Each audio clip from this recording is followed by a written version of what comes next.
Hello, Motherhood Moment. Good morning, Cynthia, Good John. morning. Thank you both for being with us today. Our pleasure. Our Thank you for pleasure. being here. Absolutely.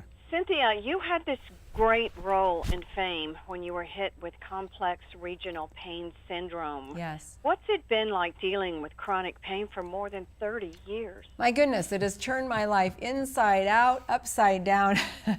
Wow, I'm kidding with you, but truly, the nickname for my disease, CRPS, is the suicide disease, and as such, the pain feels as though my body has literally been doused with gasoline and lit on fire. And because for the first 13 and a half years of my illness, my doctors told me that my physical problems were all in my head, I was left bedridden for a decade and unable to speak for 5 of those years while the CRPS spread throughout my body and ravaged my vocal cords. I finally got a diagnosis 13 and a half years into this journey, and at that point I realized that opioids were a great and effective way for me to manage my pain. However, I have the side effect known as opioid-induced constipation, or OIC. I also have this guy next to me, John, my husband, my caregiver, partner in every sense of the word, and in fact, together, it's really John and my experience. We have gone through all of the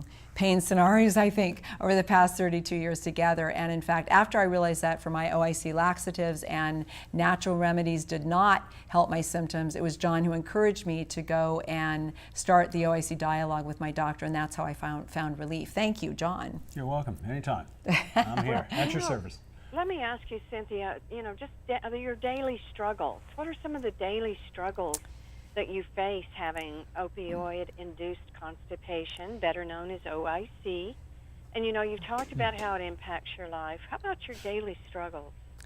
Well, my daily struggles are, of course, always with pain. And when I'm at a very severe level, like a 9 or 10 on a pain scale, from a 0 meaning no pain to a 10 meaning the worst pain imaginable, I have to weigh the really difficult decision of getting relief from opioids, but also then dealing with the OIC or not getting any relief. Right. When I choose the opioids, then my pain generally lowers to about a 3 or 4, which allows me to get a good night's sleep, and I wake up refreshed and with my pain reset, if you will. But then I'm dealing with those OIC days, which can be so challenging for both John and me. The straining has been so difficult that I've actually developed a hiatal hernia, and also the straining causes the CRPS pain in my legs to shoot so sky high that on some days I can do very limited walking, on others I can't do any walking at all. So that makes John's job as my caregiver so much more difficult,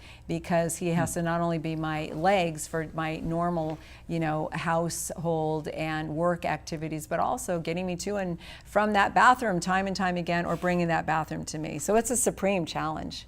John, let's bring you in. You've cared for Cynthia now for more than 30 years. What advice can you provide to other caregivers who might be, in a similar situation? Right. Well, there's so much I can say, and I've lived it for 30 years, so I've picked up a bit of a conversation or wisdom over the years. But one of the things that really I want to emphasize with caregiving for somebody with chronic pain is to be their champion. Try to be their, it's a tough road. It's a hard road, but you want to really be in there. You want to be in their corner. You want to be the champion, and because they are dealing with something really rough on a day-to-day basis, so they need somebody in their corner. There is strength in numbers, so I want you to try to encourage people to back up that person with chronic pain. Believe them.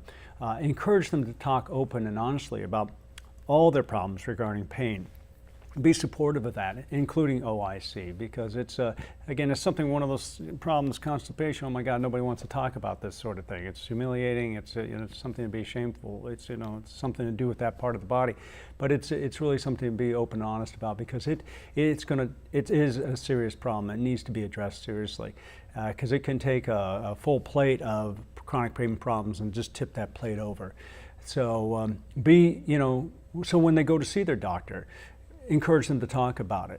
They may not want to talk about it because, again, they're ashamed of it, or they might just forget about it because they got a whole laundry list of things they need to talk about. You want to be in their corner, reminding them to talk about it, or to address the healthcare professional directly about it, and to be that strong advocate for them. And Cynthia, to you, what advice do you have for people out there who might be experiencing OIC? Yeah, first, know that you're not alone. Through our nonprofit For Grace, we hear from people on a regular basis who are being treated with opioids and also dealing with the frustration and pain of OIC, though they're not aware that it is most likely being caused by a pain therapy. Also, as John mentioned, please don't ever be embarrassed or ashamed of having OIC. This is a natural side effect to getting relief, and we with pain all deserve relief. Also remember that OIC is not normal constipation because it is caused by the opioids, and as such, at least for me, it's much more difficult problem to manage. And John and I always encourage keeping a very open dialogue about all of your pain experiences and symptoms, but especially with OIC, because it can be embarrassing, at least at first, to talk about. And most importantly, make that doctor appointment to start the OIC conversation. The good news is that there is relief with OIC. We no longer have to suffer in silence, and nor should we. You know, there are others out there, so where can people suffering from OIC go to find more information? At our nonprofit organization For Grace, we provide information about OIC as well as information and resources for women suffering with chronic pain. And our address is www.forgrace.org. Beautiful. Thank I want to you. thank you guys so much for being with us to share your story today. Our pleasure. Our Thank pleasure. you so Thank much you for so having much. us. We appreciate it very much. Thank you. Happy holidays. And to you. Thank you. Bye now. you. Bye-bye.